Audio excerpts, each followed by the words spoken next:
Whilst traditionally wind turbines have been placed on land or in shallow seas, floating offshore wind turbines can be placed in much deeper waters, drastically increasing the areas of our planet suitable for generating renewable clean wind energy.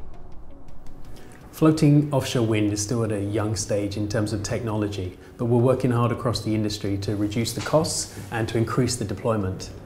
Just like with solar and with onshore wind and offshore wind with bottom fixed structures, the more deployment you add, the more innovation, the more you reduce the costs. And we believe we can get this technology down to be extremely competitive in the future.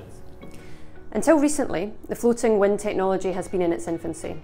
However, companies are now taking expertise developed in the deep sea oil and gas sector and are applying similar technologies to wind turbines.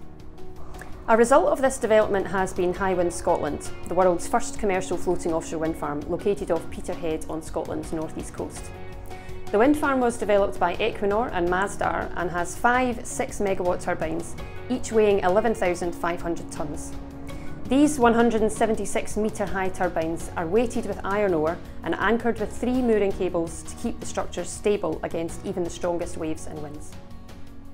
What's also exciting about floating offshore wind is that we can open up brand new areas of the sea, areas that won't compete with aviation or with shipping lanes, but also means that we can add larger areas further away with much better wind speed conditions. 80% of Europe's wind resource is in deeper waters, so it's not suitable for the traditional fixed offshore wind. So it's great that we have companies looking at floating, investing in it, researching it, and trying to deploy at scale. Floating Offshore Winds 2018 is the UK's major dedicated floating event, and it's in Aberdeen, which means the chance to talk about the expertise in oil and gas and how that's now being invested in low carbon renewables.